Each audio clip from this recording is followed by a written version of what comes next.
Eu sou médico residente de primeira de terapia intensiva aqui do CEPET.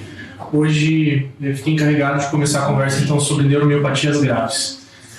Provavelmente vai ser uma conversa um pouco mais curta, tentei trazer um pouco do que há de mais relevante dos temas.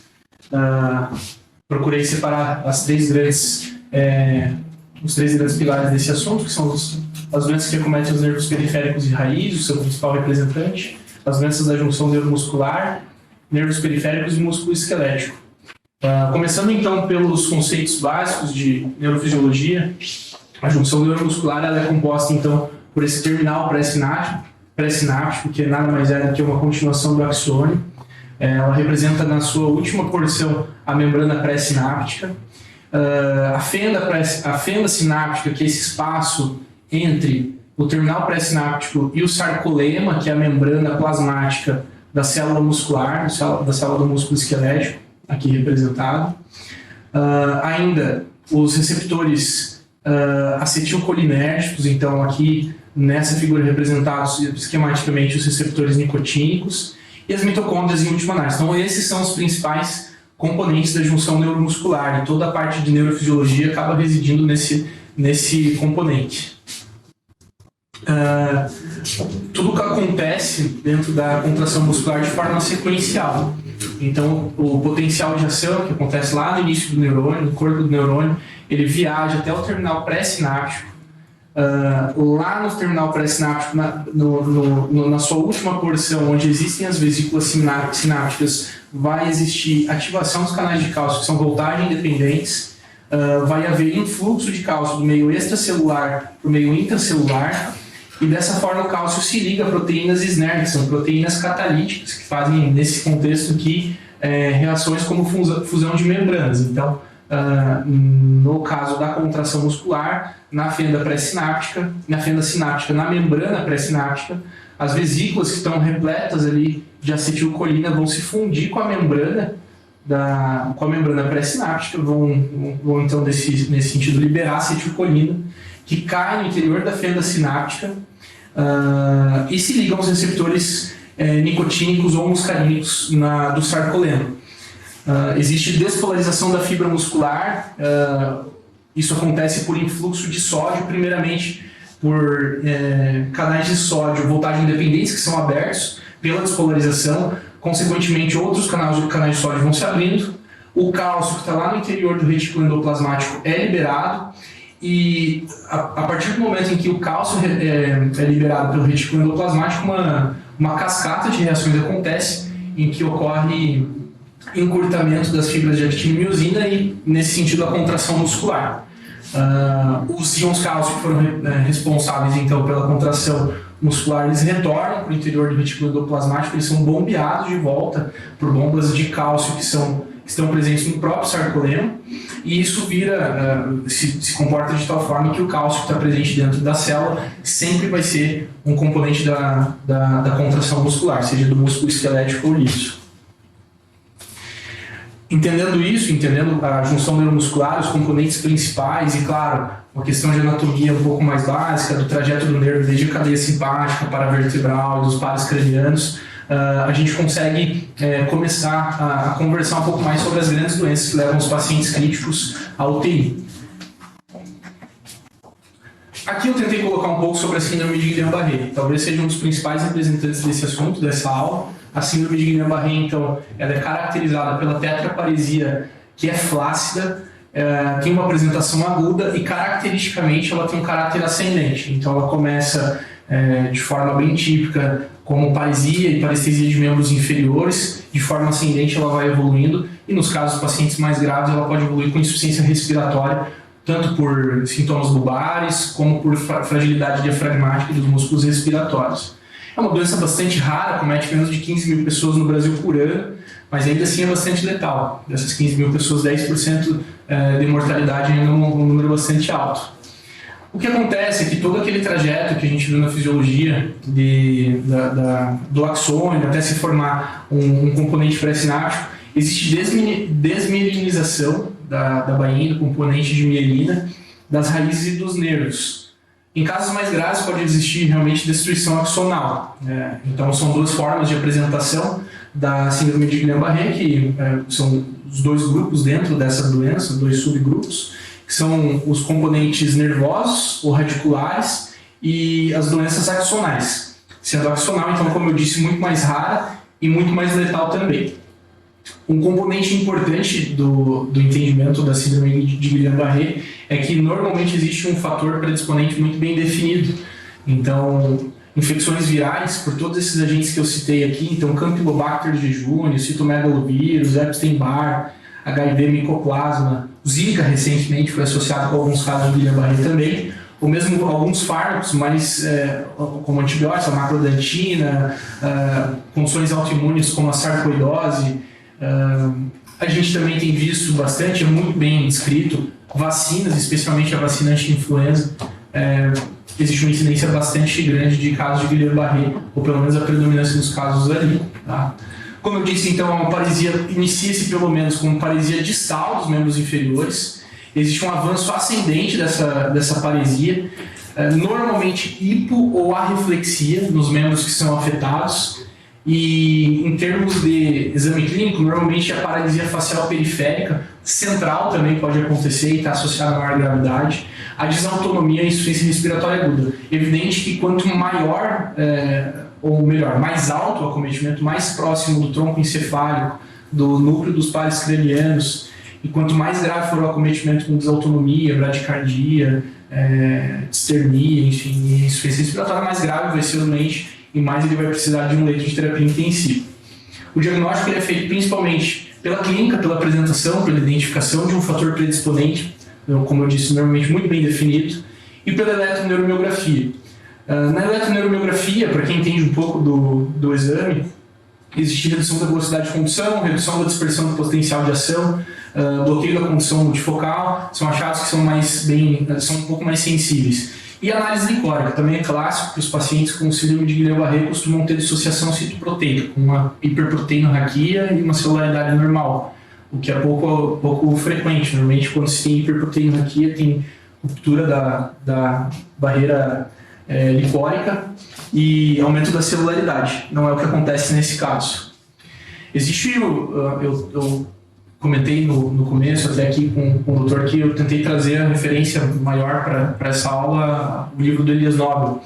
E ele coloca vários fluxogramas, organogramas, assim, para tentar ajudar a entender o tratamento. E uma das formas de se abordar um paciente com Guillain-Barré, que inclusive tem acontecido, né, a gente tem visto acontecer na UTI, é basicamente separar um paciente que consegue deambular mais que 5 metros e um paciente desautonômico. A gente tem que identificar basicamente isso. Se ele tiver desautonomia, ele já necessariamente necessita de suporte na UTI. Isso pode parecer óbvio, mas um paciente também que é incapaz de andar por mais de 5 metros, deambular sem ajuda, sem apoio, ou que tem um déficit pequeno em progressão, você vai precisar entender se ele tem envolvimento bulbar ou não.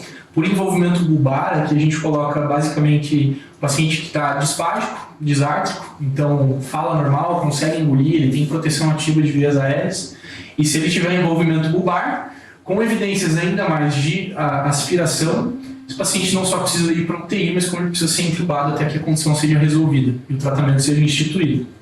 Quando não existe envolvimento bulbar, uma alternativa interessante é acompanhar as provas de função pulmonar do paciente. Então, a espirometria, a fisioterapia respiratória entram muito em ação aqui. Se a gente perceber que o pico de pressão inspiratória baixa de 30, ou baixa o pico expiratório de 40, ou se existe mesmo queda de mais de 30% do CVF basal, também é um indicativo de que o paciente está em declínio da função respiratória e pode precisar de ventilação mecânica. Por outro lado, se ele tiver um CVF estável, talvez a abordagem seja mais adequada na enfermaria e com as abordagens específicas daí. Como eu disse, então, para abordar um paciente com síndrome de Guillain-Barré, a gente precisa entender como está o déficit dele, se é alto ou se ele só não consegue deambular, por exemplo. Se ele já tiver desautonomia, ele precisa de UTI. Se ele tiver evidência de sintomas bulbares, ele precisa não só de UTI, como se estiver aspirando também de intubação. Tá?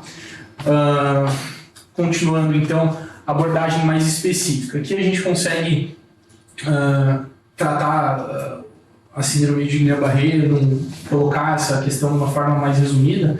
Então, um paciente que tenha essas evidências aqui, infecção por Campylobacter, Epstein-Barr, sorologias positivas para os vírus que eu citei, vacina, histórico de vacina.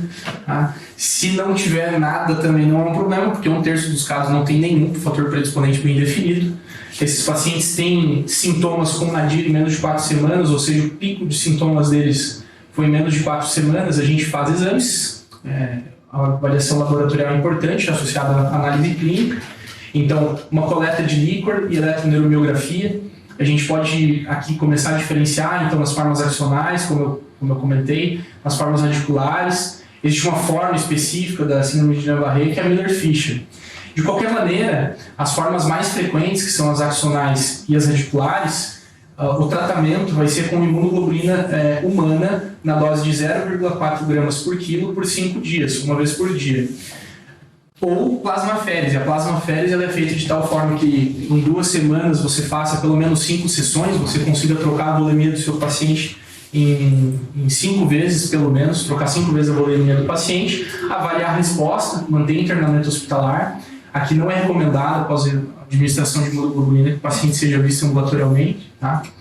E repetir, se necessário, mais uma dose de imunoglobulina por 5 dias. Caso ela já tenha sido feita, você repete a imunoglobulina e, independentemente se tiver feito plasmaférese ou não, continua com sintomas, não teve resposta clínica, após 10 dias você pode fazer imunoglobulina de novo. Era isso que eu tinha para falar da síndrome de Guillain-Barré. Então separei aqui doenças da junção neuromuscular agora, bem especificamente daquele slide de neurofisiologia que eu estava comentando, que é um pouco mais visível isso. A miastenia gravis é o principal representante de doenças que acometem a junção neuromuscular. Pacientes críticos frequentemente podem estar no TI por esse motivo. Então, o que acontece na miastenia gravis é basicamente destruição dos receptores acetilcolinérgicos. Então, os receptores nicotínicos, receptores muscarínicos são destruídos de forma autoimune. É a condição, como eu disse, mais comum que afeta a junção neuromuscular, mais frequente em mulheres, mais frequente na 3ª década de vida e, obviamente, associada a outras condições autoimunes. Então, pacientes com tireoidite de Hashimoto, doença celíaca, doenças autoimunes de forma geral, eles têm um risco aumentado para desenvolver miastenia gravis. E o que chama bastante atenção nesses pacientes é que eles costumam ter uma apresentação de paresia flutuante, ou fraqueza muscular flutuante.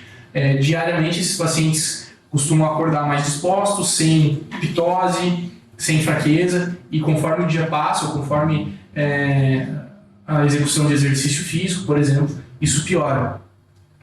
Então, oftalmoparesia com diplopia, sintomas lombares com disfagia, disartria, são comuns nesses pacientes e pioram ao longo do dia. O diagnóstico da miastenia gravis ela pode ser feita ambulatorialmente com dosagem de anticorpos, então anticorpo antirreceptor de acetilcolina, anti-MUSC. A eletroneuromiografia também tem achados típicos para essa doença. Tá? Ela pode ser dividida de até 5 formas, conforme a sua apresentação clínica, desde fraqueza muscular, só aptose, que é muito frequente isso em ambulatório de neurologia, paciente que só tem fraqueza muscular, mas os demais membros têm força muscular mantida, grau 6, global. E conforme vai avançando, vai piorando. Então, o grau 5 seria o paciente com crise miastênica, basicamente, que tem insuficiência respiratória, necessidade de ventilação mecânica, precisa ser tratado de forma intensiva, claro. E no meio do caminho sempre existe possibilidade de agravar ou melhorar. Então, esses pacientes têm que ser observados, acompanhados ambulatorialmente, a neurologia tem que ser bem assertiva nesses casos. Então, como eu comentei, a crise miastênica é a apresentação mais grave dos pacientes com miastenia graves. O que acontece aqui é que os sintomas são suficientemente graves para que exista necessidade de ventilação mecânica. O risco, o medo que se existe em torno do paciente com miastenia graves é desenvolver insuficiência respiratória, na crise miastênica, precisar de ventilador. Então, o internamento deles é obrigatório, unidade de terapia intensiva, eles têm que ser observados. E 60% dos casos, até 70%, existe um fator precipitante. Então, isso é bastante semelhante com relação ao Guillain-Barré. É imperativo identificá-lo, tratá-lo, claro. Infecções são muito frequentes aqui, como qualquer doença autoimune pode ser exacerbada por infecções. Pacientes com timectomia, ou que fazem uso de doses inadequadas de anticolinesterásicos, o estresse, a gravidez, a menstruação. a exacerbação de condições metabólicas já do próprio organismo e o próprio exercício físico também pode levar à crise miastênica, como a gente já comentou. É claro que o consumo da acetilcolina numa fenda já machucada, já danificada pela doença, é o que leva a esse caráter flutuante ao longo do dia. E no caso do paciente grave, por isso que o exercício físico é um racional para que se desenvolva a crise. Da mesma forma que na síndrome de Guillain-Barré, a prova de função pulmonar também pode ser importante. Por sinal, você acompanha esses pacientes ambulatorialmente, você pode fazer aferição espirométrica, avaliação espirométrica, determinar qual é o basal desse paciente, qual é o pico de fluxo inspiratório, o pico expiratório máximo dele, deixar isso documentado. E no caso da crise miastênica, se aquele basal piora, é importante que você fique de olho para a fisioterapia respiratória. Aqui a ventilação mecânica pode ser necessária. A imunoglobulina também entra como tratamento. Então, na mesma dose de 0,4 gramas por quilo, você faz uma vez por dia por 5 dias e é o tratamento de primeira linha. A plasmaférese, da mesma forma, no mesmo esquema, 2 semanas, você pode fazer a troca de até 5 volemias desses pacientes para remoção dos complexos imunes. E diferentemente da síndrome de Guillain-Barré, aqui os corticosteroides eles podem ser feitos desde que não se façam em regime de pulsoterapia. Na síndrome de Guillain-Barré não está indicado corticoide, mas aqui a gente pode fazer desde que a gente não faça em esquema de pulsoterapia. De forma parecida com a miastenia graves, eu tentei trazer aqui e falar brevemente sobre o botulismo. O botulismo também é uma doença que acomete a junção neuromuscular, provocada pelo Clostridium botulinum. Ele produz as toxinas A, B e E. Eles inibem a liberação de acetilcolina na fenda sináptica e por esse motivo não existe contração. Se não existe contração, é uma doença paralítica flácida. São normalmente alimentos ou feridas contaminadas que são responsáveis pela doença. E é um paciente que se apresenta com diplopia, oftalmoplegia, déficit neurológico multifocal, sintomas bulbares, que são marcadores de gravidade, tetraparesia, xerostomia. Então, é um diagnóstico diferencial importante da crise miastênica, que, claro, que vai ser importante diferenciar de um paciente que já tinha miastenia graves. Então, uma apresentação aguda, muito mais aguda do que em relação a outra doença. A gravidade da doença vai depender, então, da extensão do comprometimento bulbar, na verdade, de todo o tronco encefálico, e na incidência de insuficiência respiratória ou broncoaspiração, é claro. O diagnóstico vai girar em torno da detecção sorológica mesmo, da toxina ou da presença do Clostridium, e a eletroneuromiografia também pode contribuir no entendimento e na realização do diagnóstico.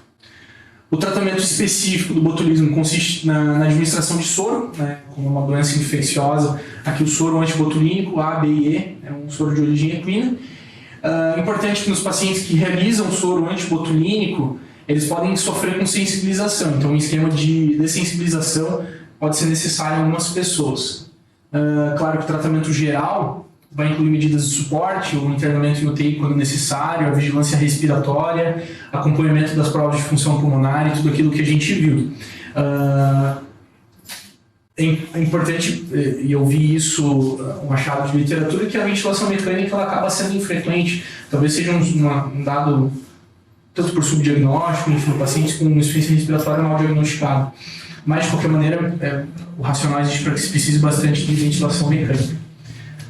Bom, indo para a última parte da nossa conversa, eu separei então as doenças dos nervos periféricos e do músculo esquelético, e não das raízes. E aqui, sem dúvida, nosso principal representante vai ser a polineuropatia do doente crítico e a miopatia do doente crítico. São condições que, na verdade, existe uma interseção dos conceitos aqui. A polineuropatia do doente crítico é uma doença neurológica, com polineuropatia sensitiva motora axonal, e a miopatia do doente crítico é uma doença do músculo, uma miopatia primária. De qualquer maneira, elas estão muito interligadas e o conceito muitas vezes acaba se misturando aqui com razão, e talvez a separação entre polineuropatia e miopatia seja desnecessária. Então, a polineuropatía do doente crítico, a fraqueza muscular adquirida na UTI, as síndromes neuromusculares adquiridas na UTI, são outras formas de denominar a doença. Ela comete até 20% dos pacientes que são admitidos na UTI por sepse, em recuperação, e até 50% dos pacientes que ficam na UTI por mais de 2 semanas. Então tem uma incidência gigantesca. Ela representa a principal causa de falha de desmame de ventilação mecânica. e quando excluídas causas pulmonares e cardíacas. E é um ciclo vicioso. Tanto a falha de desmame de ventilação mecânica, provocando um tempo maior de permanência na UTI, leva a maior incidência de polineuromiopatía, como a própria doença em si, pacientes que fazem uso de curário prolongado também desenvolvem polineuromiopatía e ficam mais tempo internados também, é claro. A fisiopatologia da doença é desconhecida, mas se assume que existe um componente inflamatório importante, uma vez que estados em que existe desacoplamento de CIRS e CARS, eles sejam importantes fatores de risco. Então, sepse, pancreatite, pacientes politraumatizados, disfunção orgânica múltipla, pacientes com parada cardiorrespiratória revertida, todos esses são estados provavelmente inflamatórios desacoplados. Então, aqui, a incidência de polineuromiopatía doente crítico é muito maior. De qualquer maneira, a hiperglicemia, corticosteroides, então desbalanços metabólicos também podem ser responsáveis aqui. E o uso de curário, de bloqueador neuromuscular, tem no mínimo uma relação causal moderada com a doença, apesar de parecer óbvio que usar bloqueador neuromuscular tem uma relação forte com a incidência de polineuromiopatía doente crítico, na verdade uma relação causal moderada. De qualquer maneira, não deixa de ser importante, a persistência de ventilação mecânica e droga vasoativa incrementam muito o risco da doença. O que eu comentei que é claro que você ficar na UTI por mais tempo vai desenvolver polineuromiopatía, mas uma coisa pode vir antes da outra. É por esse motivo que a polineuromiopatia doente crítico tem que ser exaustivamente investigada, tratada, evitada. Você evita tempo prolongado no UTI, tempo prolongado no UTI aumenta o risco de infecção, mortalidade e vice-versa. De qualquer forma, outro organograma que é colocado no capítulo do livro é um esquema de fisiopatologia, pelo menos uma sugestão do que acontece. 3 fatores têm que acontecer aqui para existir a doença, a polineuropatia do doente crítico, que é a alteração elétrica, então do componente elétrico da contração muscular, as alterações microvasculares, tanto da vasa nervorum quanto da vasa vasorum, e as alterações metabólicas, então hiperglicemia, pacientes com disfunção mitocondrial por choque, o catabolismo proteico exacerbado na sepse, por exemplo, na pancreatite ou no politrauma, o paciente que tem alteração no homeostase do cálcio, pacientes grandes queimados, as alterações elétricas, então a despolarização patológica da membrana dos axônios por hiperatividade, esses axônios que perdem a estabilidade, ou enfim, todo esse conjunto de condições vai levar ou uma polineuropatia doente crítico ou uma miopatia doente crítico. O uso de bloqueador neuromuscular e corticosteroides exacerba tudo isso e leva à condição. Então, claro, nas alterações microvasculares, a vasodilatação, pacientes inflamados, com aumento da permeabilidade capilar, comprometimento, heterogeneidade da microcirculação, quando existe inflamação demais, com migração de leucócitos, produção exacerbada de citocinas, tudo isso sugere-se que seja responsável pela formação da doente polineuropata. Como eu disse antes, é claro que clinicamente você vai entender o paciente que é polineuropata, a gente fica no UTI com vários pacientes crônicos, a gente vê isso acontecer, mas em teoria a gente precisaria de uma eletroneuromiografia que tenha achados bem específicos. Clinicamente é um paciente que tem fraqueza proximal, ela é simétrica, musculatura proximal simetricamente fica afetada, parética, e a reflexia profunda também. Além disso, como eu falei, a eletroneuromiografia pode, claro, ajudar, mas não sei se é muito factível em todos os serviços. Então, aqui a gente vai se pautar bastante nos achados clínicos da doença. O principal pilar do tratamento vai se pautar na prevenção. As sepses têm que ser bem tratadas, as infecções têm que ser bem tratadas, o controle glicêmico intensivo, quando esse for indicado, o uso de bloqueadores neuromusculares tem que ser racional, assim como o uso de corticosteroides, tem que ter uma base grande. E programar ativamente o desmame ventilatório, o desmame de sedação desses pacientes, para que a gente evite o tempo prolongado na ventilação e a incidência maior da doença. Além disso, é claro que uma coisa que talvez a gente esqueça, o posicionamento e o decúbito, para evitar a lesão compressiva. A neuropatia compressiva também existe. Aqui, as sequelas motoras acontecem junto, podem ser um fator de confusão, inclusive. Tá? E existe uma relação direta entre a polineuropatia do doente crítico e mortalidade. Então, a doença implica já por si só em pior prognóstico e maior mortalidade. Eu até acabei comentando que deve ser rigorosamente combatida por esse motivo. Em última análise, a polineuropatia do doente crítico ela é um importante fator de risco para se desenvolver síndrome pós-cuidados intensivos, que é outro assunto, mas importantíssimo, que a gente sabe que acomete muitos doentes. Agora mesmo na pandemia, diversos doentes acabaram sofrendo com isso. E acho que se eu pudesse separar algumas mensagens da conversa de hoje, eu acho que antes disso, eu acho que o que chama a atenção é que o paciente com uma neuromiopatia grave é um paciente que existe risco de insuficiência respiratória, basicamente. Claro que desautonomia, em apresentações mais graves, mas o paciente tem que ser vigiado quanto à função pulmonar, ponto. É importante a vigilância para a necessidade de ventilação mecânica. Pontualmente, então, lá no começo, a neurofisiologia da contração muscular, ela depende da integridade da bainha de mielina, do axônio e da homeostase do cálcio, do sódio, com a integridade da placa motora de seus componentes. Qualquer alteração em qualquer um desses componentes pode levar a uma neuromiopatia grave. A síndrome de Guillain-Barré é uma síndrome caracterizada pela tetraparesia flácida aguda, de caráter ascendente. Existem fatores predisponentes bem definidos, porém, até 35% dos casos não tem nenhum fator predisponente. E ela pode ser tratada em ambiente de UTI sempre que a insuficiência respiratória for iminente ou já presente. O tratamento específico da síndrome de Guillain-Barré é com imunoglobulina intravenosa humana ou plasmaféresis, com a troca de 5 volemias, e corticosteroides não estão indicados. Diferente da crise miastênica, na crise miastênica você pode usar corticosteroide e da mesma forma o mesmo regime de imunoglobulina intravenosa humana e plasmaféresis. Lembrando que a apresentação mais grave da miastenia gravis é uma doença autoimune com comprometimento dos receptores acetilcolinérgicos, nicotínicos e muscarínicos. E, por último, a polineuropatía do doente crítico, que é um importante fator prognóstico, deve ser exaustivamente investigada, tratada. Ela é determinante na incidência da síndrome pós-cuidados intensivos, determina pior prognóstico, então, daí a sua importância, apesar de se entender muito pouco sobre ela ainda. Era isso que eu tinha para falar hoje. Muito obrigado.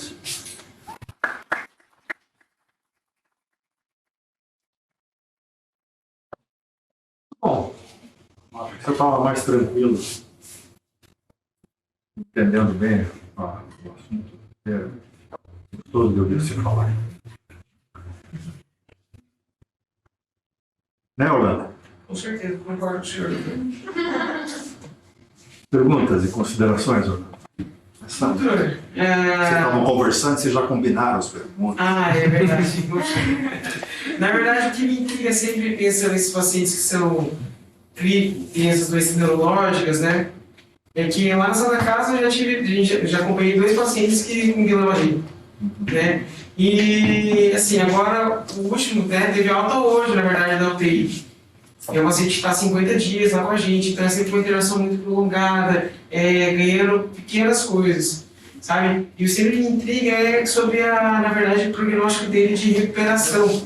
Eu até peguei um artigo para ler e não consegui ainda ler esse artigo, porque, assim, a gente, dentro da UTI, tudo que a gente tenta fazer é com que esse paciente tenha força muscular de diafragma da parede torácica para conseguir ter alta da UTI, né? Conseguir sair da ventilação mecânica. E é sempre essa preocupação de evitar uma PAV. Então, assim, era toda visita multi era essa preocupação, sabe? Tem todos os critérios, todos os planos certinhos, porque senão esse paciente, como o outro que a gente tinha visto, pneumonia, né? Querendo ou não, 40 dias na ventilação mecânica, 30 dias na ventilação mecânica, é difícil evitar uma pneumonia. Mas é sempre a gente muito em cima. E aí eu sempre fico me perguntando como será que é a evolução desses pacientes quando eles vão para a enfermaria, sabe? Mas é isso, sim. Mas é um quadro bastante intrigante. E acho que com o tempo eu vou me entendendo melhor nesse sentido, sabe?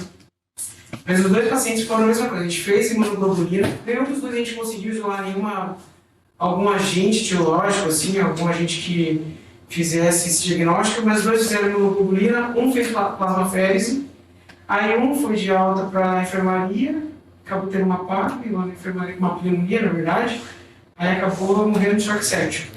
Aí esse que foi de alta hoje, a gente se cercou de tudo, assim, a gente treinou a família, a gente já mandou quase que degranulado ele pra enfermaria, uma coisa foi muito legal, assim, sabe? Para que não pudesse ter para que a gente tentasse não ter erro nenhum dentro da enfermaria, entendeu? Então a família ia e ficava 6 horas por dia na UTI, aprendia a trocar fralda, aprendia a aspirar o paciente, aprendia a fazer sondagem, e a filha, a esposa, os genros, pessoas que estão cercando ele. Então acho que vai dar tudo certo dessa vez. Só que assim, ele tem força de diafragma, tá na névoa, só que ele é todo flácido ainda, né? Então eu fico, será que isso vai melhorar um dia? Não sei. E minha esposa, ela é físio, né? Eu já conversei com o senhor. Então ela atende um paciente que ele mama em casa, né? Então ela consegue andar com ele, né? Só que ele não teve sintomático, entendeu? Então não sei se o nosso paciente que está lá na UTI é muito mais grave do que isso. E se tem uma recuperação mais lenta ou se não se recupera. Acho que é isso. E a aula estava excelente, eu sempre gosto da aula de som.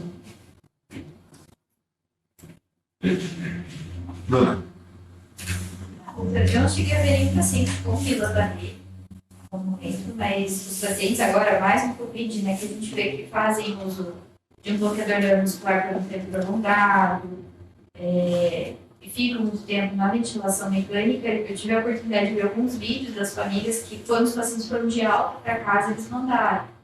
E são pacientes, assim, que hoje eles têm, pela marcha, assim, até a gente comentou com o esposo, eles têm uma marcha que parece uma marcha táxica, assim, muito... dá agonia de ver, mas é muito legal ver o quanto eles recuperaram de toda essa polineuropatia que eles desenvolveram ao longo dos 30 dias, 40 dias de internamento. E a família também vem, que o Orlando falou, eles ficam, né, cansados, mas ele vai recuperar. E a gente não tem como dizer se ele vai voltar ao que ele era antes, recuperar toda a parte motora que tinha ou não. Geralmente são pacientes mais jovens que acometem as doenças neuromusculares ali, né, pacientes que são cansados, tem ventilação mecânica, enfim. Por muito tempo ainda acho que devemos por a gente saber qual vai ser o prognóstico. É muito bonito ver assim, eles começando a voltar a ter um pouco de sofrimento.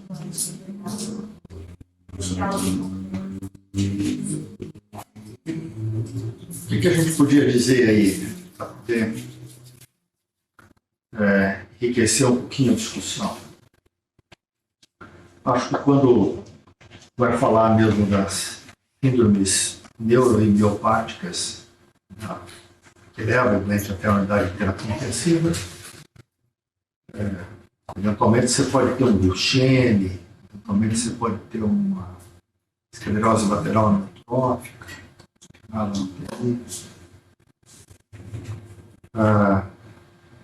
mas as 3 síndromes principais que vocês vão ver com mais frequência são essas 3 que estão aí.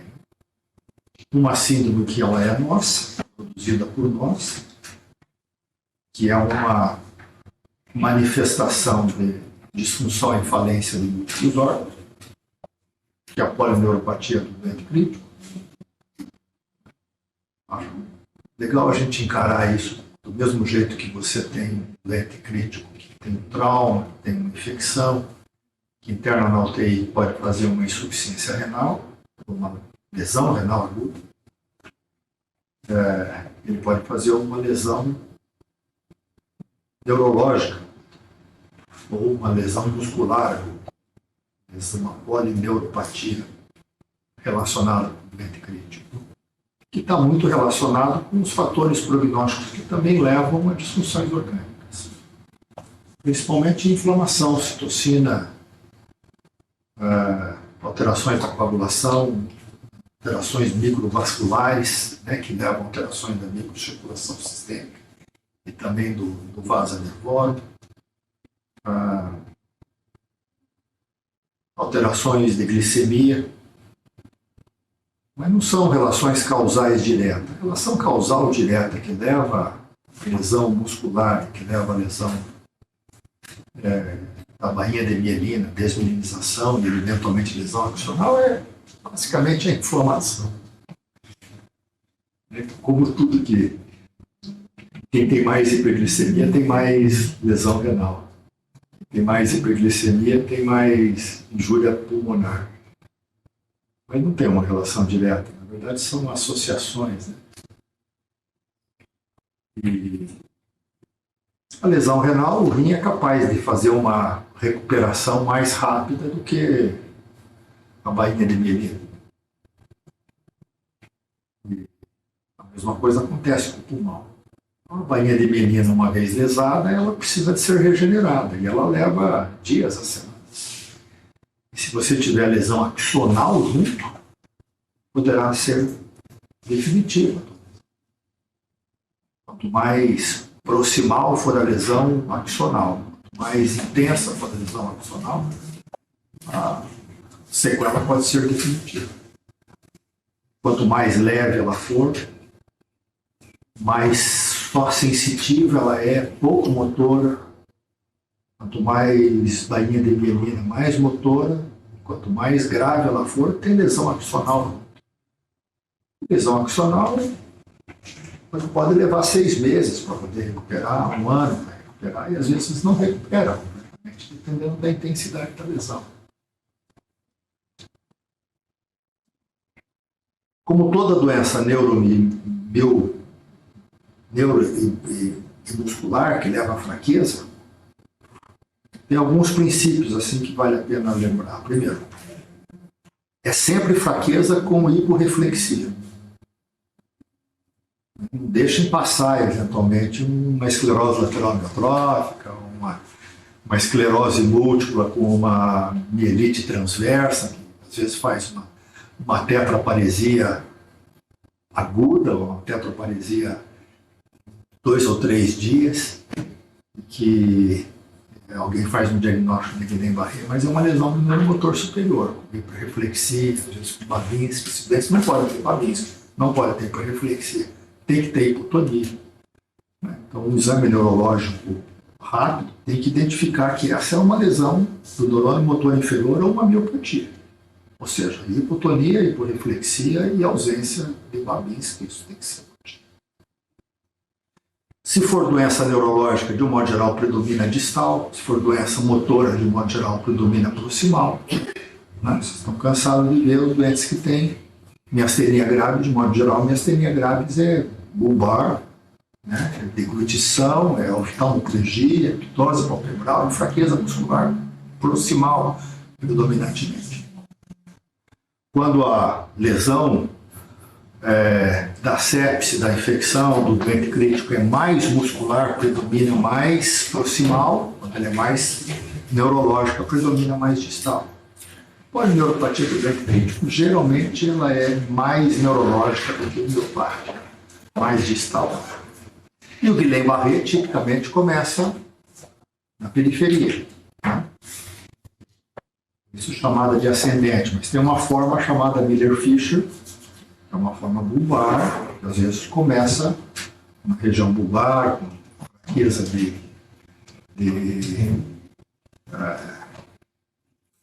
com oftalmoplegia, com dificuldade para poder deglutir, fraqueza que ela é centrífuga e ela não centrípeta, como de modo geral é Guillain-Barré. Sim, 10% às vezes de uma forma diferente, né? No Guillain-Barré. O terceiro princípio importante é de que as doenças miopáticas, as doenças neuropáticas, elas comprometem a ventilação, comprometem o pulmão. Então é uma insuficiência respiratória hipercárnica. E a hipoxemia ela é tardia, de um modo geral. Você monitorizar um doente com uma Guillain-Barré com oximetria de pulso, você só vai identificar uma hipoxemia tardia. Como o pulmão está limpo, e é só um defeito ventilatório, não sei se vocês lembram da aula lá de insuficiência respiratória, o mecanismo de fazer hipoxemia é hipoventilação pura, distúrbio vaqueixante. Só tem essas 3. A diferença é que distúrbio vequier-shunt tem diferença ao véu arterial de oxigênio alargado, principalmente shunt. Então, você colocar um catéter de oxigênio leva um tempo ou você precisa de bastante fluxo para poder oxigenar bem o doente. Mas hipoventilação pura, 1 litro de oxigênio por minuto, já aumenta para 24%, 25% a fração inspirada de oxigênio, 2 litros, 28, 3 litros, 30, 32. Você compensa rapidamente uma hipoxemia dentro de uma doença neurológica homeopática periférica. Então tome cuidado. A monitorização da oximetria ela vai ser uma manifestação tardia de uma insuficiência respiratória. E às vezes o doente pode rapidamente evoluir com uma insuficiência respiratória de madrugada, de noite, rapidamente mesmo com oxigenação normal. Ele vai hipoventilando, faz uma bradipneia, 8, 6 por minuto. O catéterzinho de oxigênio mantém a saturação ali 92, 93, 94, daqui a pouco ele rapidamente cai aí 20% da ventilação e faz hipoxemia grave e acaba tendo às vezes morrendo, né? Não sei exatamente o que foi que aconteceu com aquele nosso doente que foi teve alta, mas teve uma morte súbita. A oximetria de pulso não é um bom parâmetro para poder fazer monitorização desses doentes. Nem para o doente que vai precisar de ser entubado, né? Eventualmente a capacidade vital forçada. Ou a pressão inspiratória máxima. Às vezes você só olhando para o doente, daí, senhor José, tá bem? Tá bem? Faz assim, ó. Agora, respira fundo comigo. Tá ótimo. Tá bem bom. Toma cuidado. Porque uma hora alguém tem que vir olhar o doente outra vez, ficar fazendo isso cotidianamente. É claro que se tiver os equipamentos, você faz isso de uma forma muito mais efetiva. A tua esposa deve aprender a fazer isso cotidianamente. Isso tanto para entrar quanto para sair. Né? E aí você vê na hora da saída quantos doentes você não vê que tem aí polineuropatia do doente crítico, já estão bem, mas não consegue sair do respirador. Ou se consegue sair do respirador, pequenas coisas descompensam. Por quê? Porque esse doente não consegue tossir, acumula um pouquinho de secreção, ele se entope, ele se afoga, ele entra em insuficiência respiratória fácil. Esse tem um distúrbio de deglutição, você já tirou o tubo, faz uma pequena de uma broncoaspiração. Tudo por causa do mecanismo fisiopatológico. Nós estamos lidando, na verdade, com a parte ventilatória disso. Lembram que a medicina intensiva começou por causa da epidemia de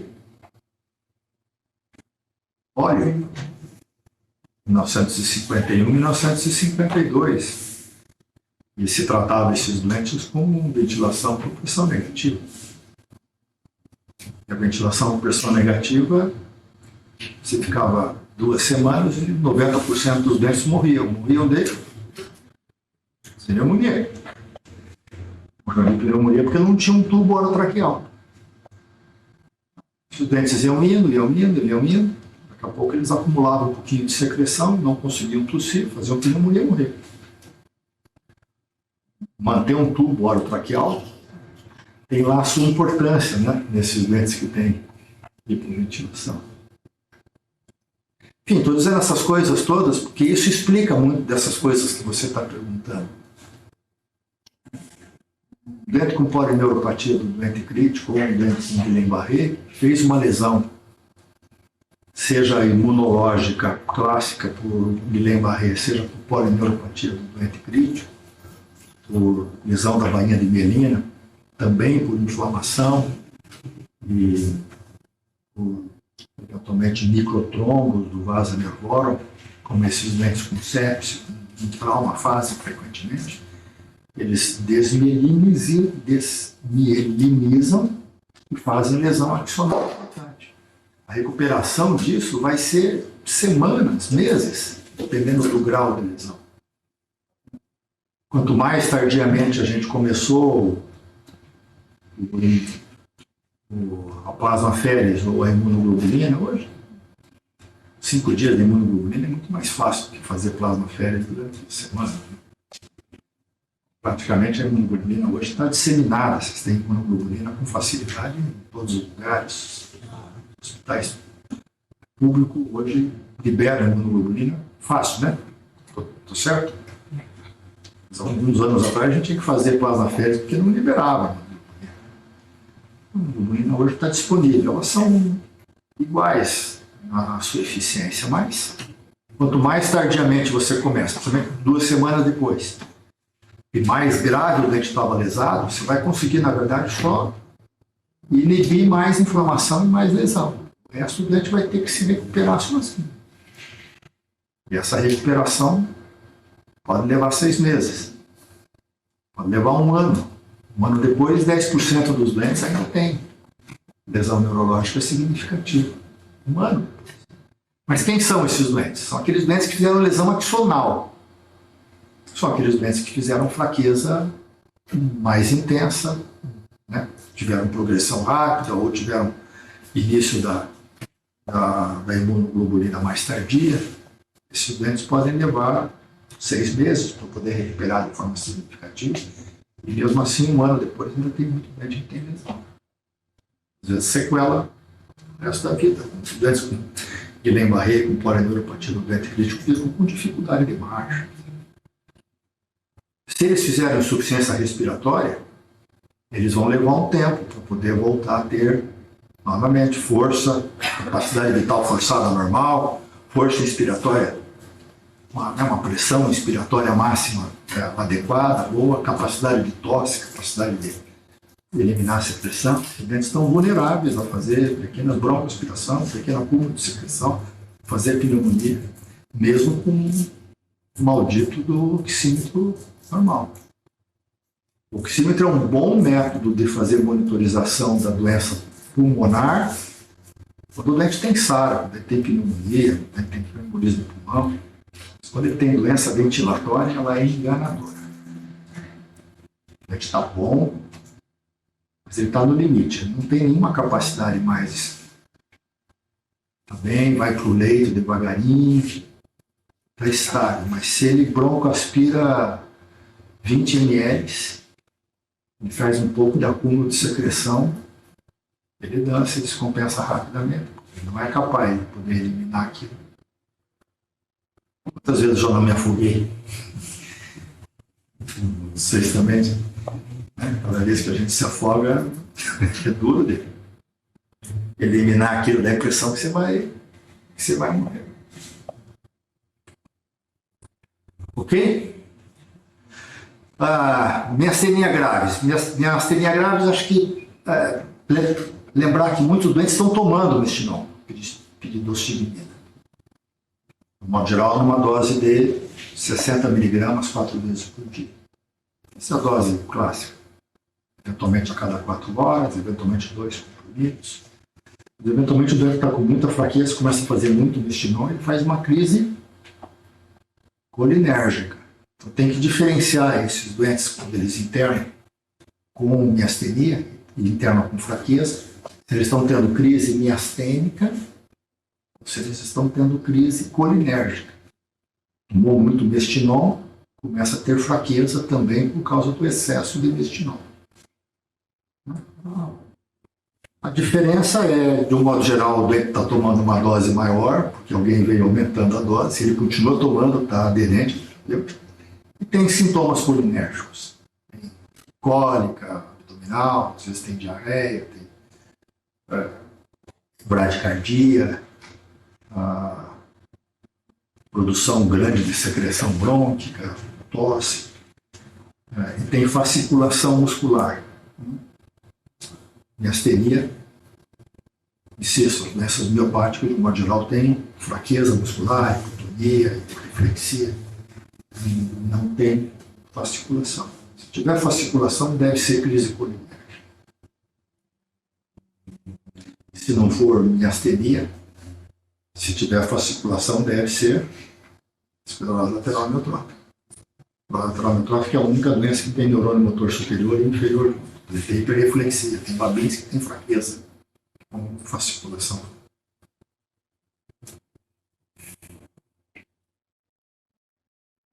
O que mais? O que mais? Me lembro de ter visto um botulismo. Já viu? Lá em São Bento do Sul. Lá em São Bento do Sul? É mesmo? E daí? Nem Morreu? lembro como que trataram, porque era uma época que eu estava na faculdade ainda, fui para conhecer o UTI lá, mas tinha um paciente com botulismo. Tem um protocolo de botulismo desenvolvido pelo pessoal de Recife, que é aceito pela Organização Mundial da Saúde. Não sei bem como é que é, melhor ver o livro.